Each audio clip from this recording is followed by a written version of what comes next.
Perhaps the greatest part of the guilty pleasure of ordering a pizza is having your food brought right to your door. No need to get out of your pajamas or brave the elements, just a moment of awkward conversation and, at worst, a last-minute search for cash. Now, you might even get out of that, if you're willing to slip on shoes, walk down your driveway, deal with a robot instead of the neighborhood pizza boy, and help advance the science of autonomous driving. Yes, Ford is putting one of its autonomous vehicles to good use, delivering pizza in Ann Arbor, Michigan. For the next few weeks, randomly selected Domino's customers will get the option to have their pie brought over by a modified Ford Fusion hybrid, complete with the roof-mounted whirring coffee can sensors and plenty of research vehicle stickers. When the car arrives, the definitely sober customer will have to meet it in the street. Once they tap the last 4 digits of their phone number into a tablet mounted on the exterior, the back window will roll down, allowing access to their stuffed crust meat feast. No doubt it's a clever marketing stunt for both companies, but it's also a chance to answer a vital question that gets little attention compared to the technical challenge of autonomy: how will humans interact with driverless cars? The promise of the technology is huge: fewer crashes, less congestion, more convenience, but only if people actually want the things in their lives. Society is, in essence, completely unprepared for the complexities of the transformative change that is ahead in the automotive, mobility space, says Brian Reimer, who studies autonomous vehicles and human factors at MIT. Does the pizza delivery man need to be there? That's just one of the many hundreds of questions we don't know.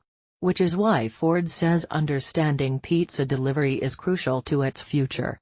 We don't want to wait until we have autonomous vehicle technology all ready to launch to start understanding these businesses, so we're doing things in parallel, says Sharif Marabi, Ford's head of autonomous and electric vehicles. Marabi believes Ford, which has promised fully autonomous robocars by 2021, has to learn from experiments like this, and factors that its engineers perhaps haven't even thought of. Things like, are people prepared to walk to the curb for pizza? Will they try to leave a tip in the robot car? Definitely not required. Will they rest pizza boxes on the car's roof and block its sensors?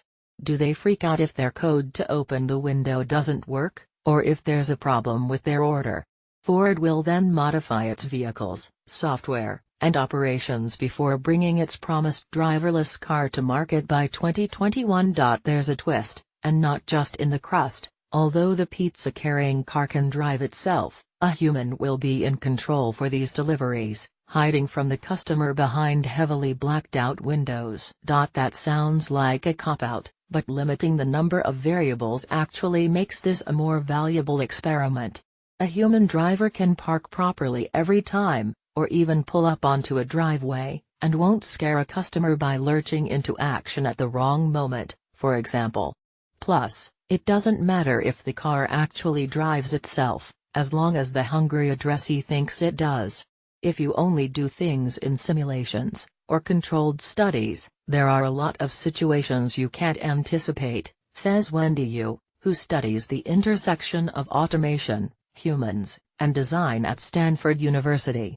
She says pizza delivery is a great way to take autonomous cars to places they might not normally go, to get all the noise and weirdness of the real world. And the world is getting plenty weird, thanks in part to our fast food cravings. Domino's is also delivering pies with sidewalk drones in Hamburg, Germany. San Francisco and London are grappling with regulations for those rolling robots, designed to wander sidewalks with takeout or cold beers on board. Amazon, UPS, and 7-Eleven are all testing drone deliveries for everything from groceries to Slurpees. Ford's not the only player investigating this question. Uber and Google spin-off Waymo are offering people rides in their autonomous cars in Pittsburgh and Phoenix, respectively, to see how they use the vehicles. Virginia Tech Transportation Institution created an unintentional internet sensation when it sent a van onto the streets with a driver disguised as a seat, an effort to see how the public reacts to a car with no one inside.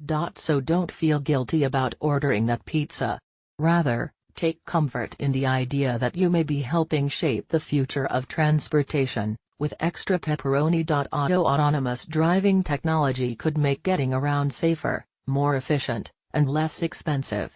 What will it mean for the millions of people who drive for a living, and is it really ready for the road?